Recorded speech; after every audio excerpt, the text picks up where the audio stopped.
Hello investigators and welcome to a news episode of Until the End of Time. My name is Werner.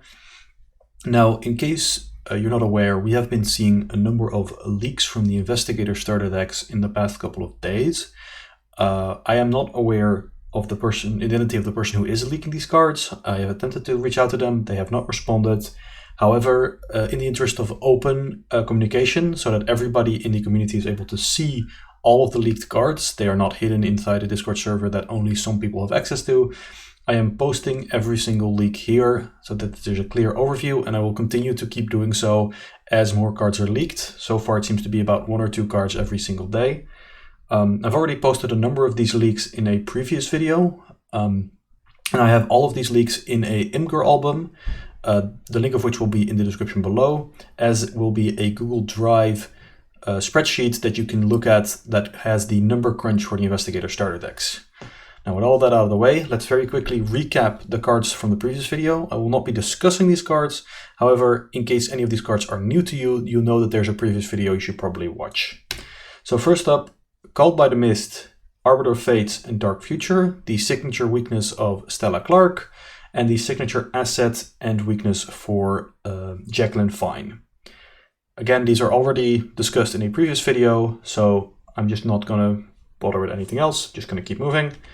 Next up, we have a whole smattering of Guardian cards. All of these are from the Nathaniel Cho deck. Again, I've already discussed these, so if you are looking for my feedback or my first impression of those, go look the other video. Okay, enough of that, let's talk about some new cards. First of all, Familiar Spirit is a 1-cost asset, 0 XP, in the Mystic faction.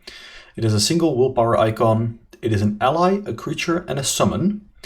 You have an additional arcane slot, which can only be used to hold spell assets. It has 1 health, 1 sanity, and takes up the ally slot. Thou art wholly unworthy, but I shall serve thee for now. Which sounds like a cat that Matt would write. This is in a line of cards that replace one of your slots with an extra arcane slot. So far, these cards haven't been too impressive. That being said, Familiar Spirit only costing 1 is definitely noteworthy. The fact is that it takes up an ally slot. Sorry, I'm getting the slot names confused. It takes up your ally slot. And if you have a lot of spells, you're probably going to want to draw all your spells. If you're going to want to draw all your spells, you're going to want to play Arcane Initiate. However, somebody already mentioned that Dexter Drake, the Investigator that is coming out in the Instrument Conspiracy, as well as recently released in the book with his special promos, would perhaps like this card because he can play it for free without taking action using his ability. He can use it to hold additional allies or additional spells, and then he can shuffle it out for a different ally, or maybe use Familiar Spirit, sacrificing, say, his Arcane Initiate, which is Doom on it, which is going to cost the agenda to advance. So I could see that. Comparing this to the most closely related card would be Sign Magic, which is a 3-cost fast asset that trades your hand slot for a arcane slot. I don't think that card has seen a lot of play, so I'm curious to see if this one will. In general, I find that most Mystics just have their combat spell, their investigate spell, and that's it. But there are a number of very powerful spells that perhaps, could see play if there are additional arcane slots available. And, this is a cheap and effective way of doing it. So we'll have to see. One last thing is that 1 damage and 1 health value or 1 sanity value definitely does kind of, worry me, because there are certain encounter cards that do 1 direct damage to allies that would kill your Familiar Spirit very quickly. Next up, we have Lockpicks level 0. 3-cost asset with 1 intellect icon, 0 XP, as I already said. In the Rogue faction, it is an item, tool, and illicit, which I believe are the same traits as Lockpicks level 1. It takes up a single hand slot, and it reads Action. Exhaust Lockpicks, investigate. Add your agility value to your skill value for this investigation. If you do not succeed by at least 2, discard Lockpicks. So compared to Lockpicks level 1, there are no supplies or no uses to contend with. You just get it, and if you do not succeed by 2, you discard it. I think this card is really good for a select number of investigators, people like Finn and people like Winifred, who want to have lockpicks in scenario 1, and after which they will upgrade into the lockpicks level 1. So yeah, I'm in favor of this card existing. I don't think it's necessarily the most, game-breaking card in existence, but it just makes those levels, those first scenarios, a little bit easier. Also worth pointing out, especially for solo, having to crack those high shroud locations without lockpicks can be very difficult. Now you can do it, but the 3 cost for only a single use would be very dangerous. And if you autofill, you're just losing the card anyway. Next up, we have TOME MALLOY, the signature weakness for Nathaniel Cho. This means that Nathaniel Cho is now playable, as we also have his signature asset. A 2 combat, 3 health, 3 evade enemy weakness. With the humanoid, criminal, and syndicate traits, prey Nathaniel Cho only. He has hunter and forced. When TOME MALLOY would take any amount of damage, reduce that amount to 1. They call him the Big Palooka. Nathaniel calls him Scum.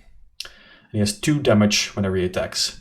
This guy's nasty. The main trick here is that it's going to take you 3 successful attacks to kill him if you're just using your regular attacks. And there's nothing you can do to increase your damage against him, essentially. It's always going to be 1. So you're just going to need to either use extra actions, have somebody else, also chuck a punch. He's not very hard to hit, fortunately. So, on standard, if the worst token in the bag is a -4 and you have something like boxing gloves, then as Nathaniel, you'll have everything except the autofill covered with this guy.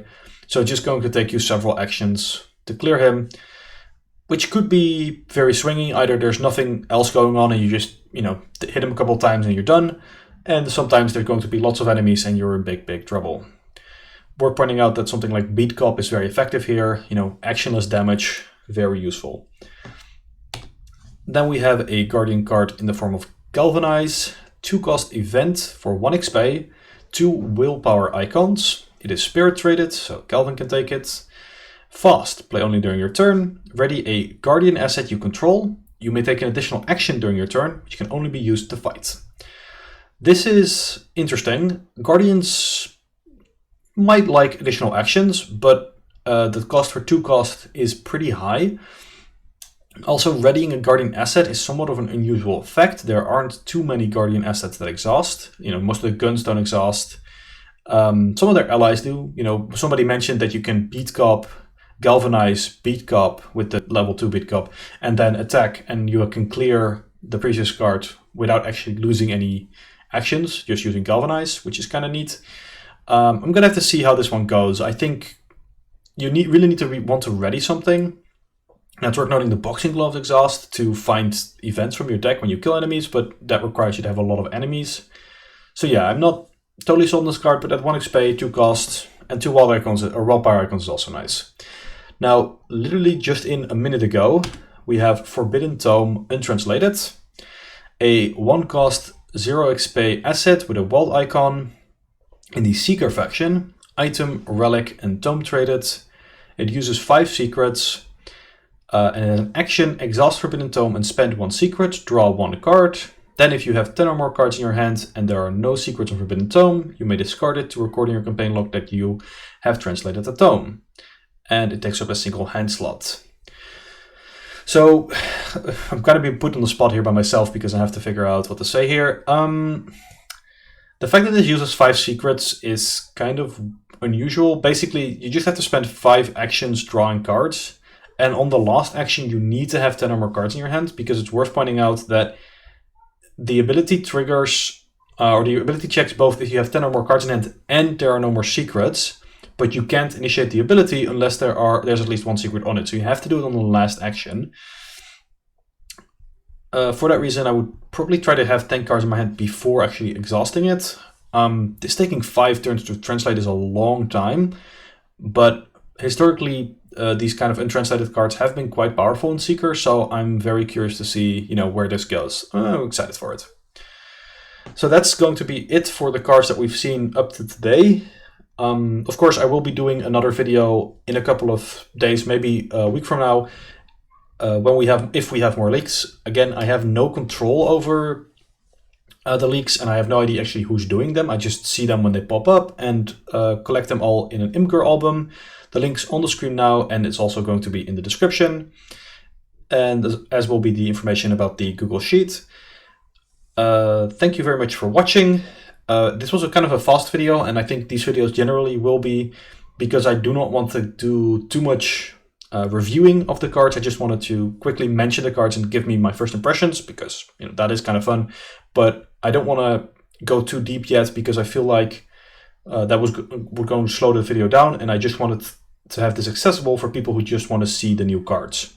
Thank you very much for watching. I wish you a great day, and I'll be seeing you until the end of time.